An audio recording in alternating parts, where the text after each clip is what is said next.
Our civil society groups have come out in support of Ivan Gordhan and his former colleagues. A small contingent gathered outside demonstrating. Our reporter Annika Larson has been tracking developments outside the Hawks headquarters for us this morning. Good morning to you again, Annika. Perhaps begin by taking us through the statement that was issued by the various organizations that are supporting the accused, if it's right to even call them that, in this matter. That's right. I think suspects for now, Kathy, but a statement by representatives of Freedom Under Law, George Bezos and Judge Krichler, as well as a representative from the Helen Suzman Foundation, saying that they're here to support the suspects in this unfounded case, they believe. They're calling on all fair-minded South Africans to stand up against the use of state apparatus to punish people and to target them, humiliate them and impugn their integrity and their dignity. They're calling on people to stand up for what they say is right and against the abuse of our courts of law and of our security apparatus. So that was a statement from them. They said that they really believe that the charges against Ivan Gordhan, our finance minister, and the other suspects seem to be trumped up.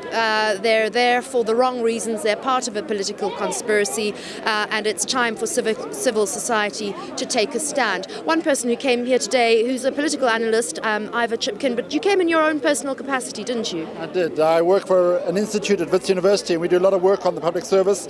And I'm here really to stand in solidarity, not simply with these people, but with all public servants trying to do their jobs with integrity and with honesty, and are subject to the most extraordinary harassments and political interference in their work. So I'm here for public servants in South Africa, to stand by them. Mr. Chipkin, when we do get these cases, it's very easy for people to take sides and say, well, this is the good guy and this is the bad guy. Look at Zuma and Mbeki, 2005. As an analyst, why do you think people are taking sides here? Why is this such a divisive issue? Well, the individuals concerned, don't forget, this has been ongoing harassment now for well over a year. There have been no charges.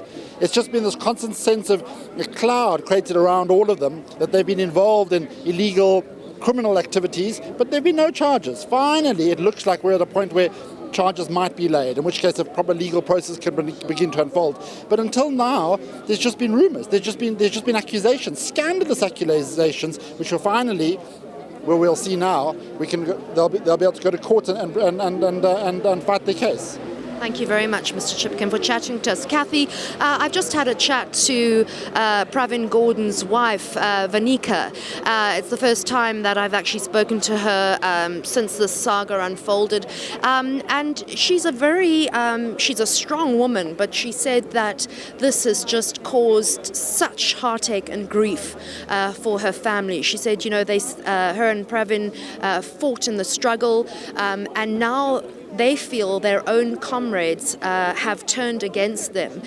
She says that when her husband was asked to come back and take the job as finance minister, she was somewhat unsure. And now, she feels the president to have turned on her husband is unseemly, and she seems quite flabbergasted by the whole incident. She didn't want to come on camera, but I persuaded Ivan Pillay's wife to come on camera. She didn't want to be called Mrs. Pillay. Her name is Evelyn Groenink, and I'm just going to grab her. Mrs. Groenink, hi. Yeah, hi. You're on ENCA Live. Thank you so much for chatting to us. You've come here in support of your husband. Yes. What have these past few months been like for you and your family? It actually started early 2014 with the first smear campaign in the Sunday Times, which they apologized for later. So we've been living with this for 2 years now.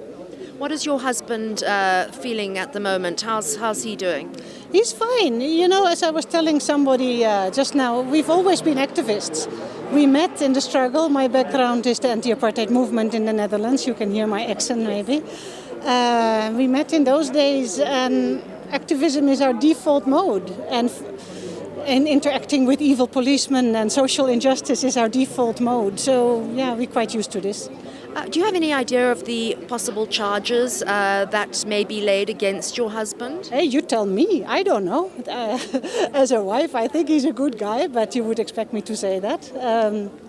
People are saying that there is nothing. What are some of his qualities? To give us a sense of the man. I don't know him on a personal level. Well, you know, as a wife, I mean, all this spousal bias, I don't want to We'll really let you go get away into- with it right now, but just give us some of his qualities, some of his strengths. He is, well, let me just quote others. I think that's basically good.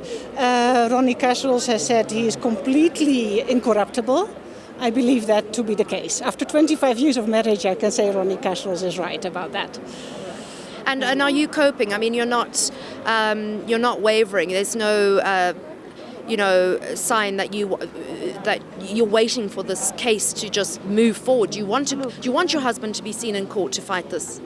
My daughter and I were just talking to each other about what is the painful thing for us. The painful thing for us is not so much what happens to us as a family, because, as I said, we've been here before. She was born like a week before the assassination of Chris Hani. So we know about bad stuff, and we can confront it. What is bad is the betrayal of the ideals of the African National Congress.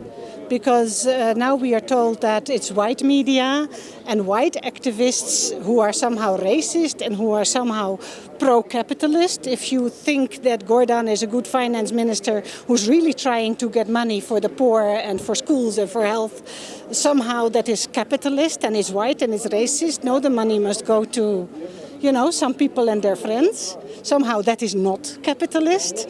And that is such a betrayal of the ideals of the ANC. We joined because we wanted social justice, we wanted non-racialism. The ANC taught us how to leave white privilege and join the struggle for social justice and non-racialism, non-sexism, and opening the wealth and the doors of learning and culture to everybody.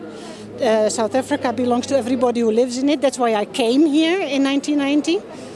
And then to see all that betrayed by people who are stealing, who are actually reviving tribalism, who are reviving racism, who are calling their own comrades racists, who want all the money for themselves. Does Ivan feel betrayed?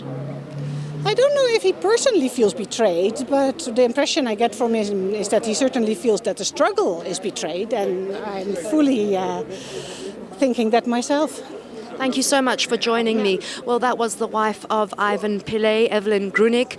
She is here along with the wife of Privin Gordhan, here, Vanika, to show support for Johan van Lochrenberg and Ivan Pillay, who have reported to the Hawks officers at 9 o'clock this morning here in Pretoria. Kathy. All right, and of course, Annika will continue to bring us a lot of that reaction, as you've heard it there outside the headquarters of the Hawks officers this morning. Thanks very much for that, Annika. Archbishop Emeritus